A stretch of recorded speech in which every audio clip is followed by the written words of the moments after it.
Welcome to another video, family. Today I'm going to finish the discussion I was talking about in the last video about the fallen angels and them being the strong man. Okay, the strong man protects the weak, the vulnerable, the defenseless, the downtrodden, the oppressed, the exploited, the dispossessed, the disadvantaged, and the handicapped.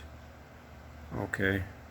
They protect the defenseless against the needs and against the evil men and their systems, which I'll go into shortly here.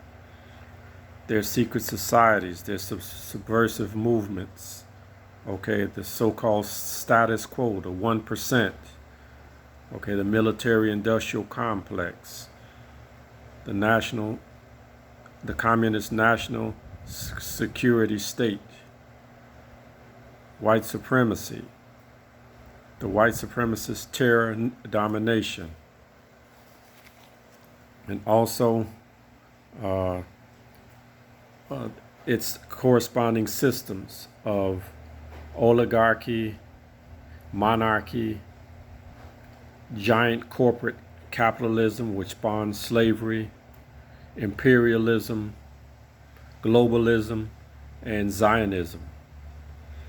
The strong man is opposed to all of these evil systems and works to destroy them. Now, the strong man is a threat to these entities that I just named. And in the scripture, it talks about a time when our people, the Israelites, were in Egypt, and there arose a Pharaoh who knew not Joseph and the good works that he had done for the Egyptian people and nation. And so he gathered together his advisors, and they said,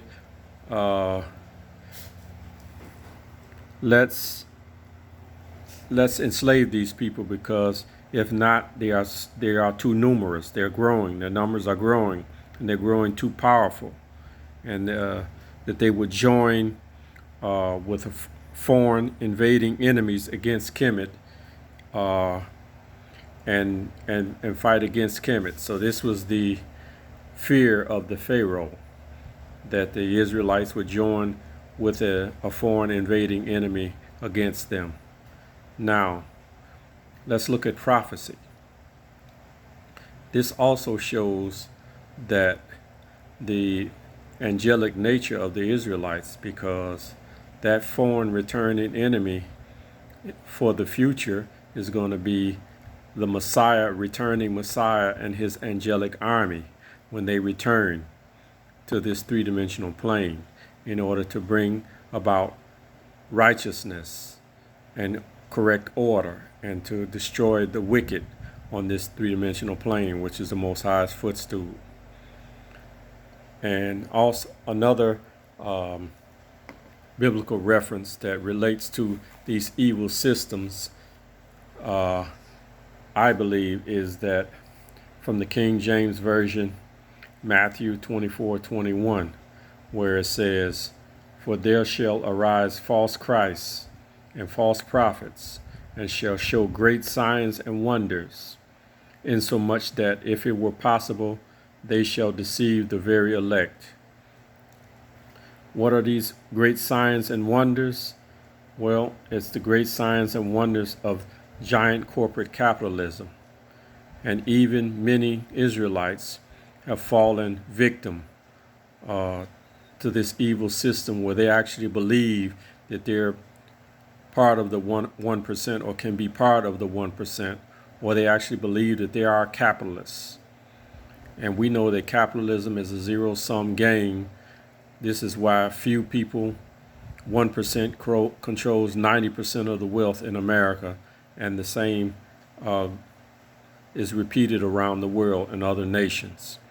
So we know that this is a devilish system, a devilish economic program, this giant corporate capitalism. I'm not talking about the small mom and pop shops. I'm talking about the giant corporate capitalists who gain what's called corporate welfare. They gain the most welfare of any other people in the nation. I'm talking about those who are playing the zero-sum game, the real life monopoly game, where a small handful of people control the majority of the nation's wealth, labor, and resources. So with that, I'm going to say thanks for watching. If you're new to the video, thank you for watching. Leave your comments, subscribe, share the video, and I'll see you in the next video. With that, I'm going to say shalom.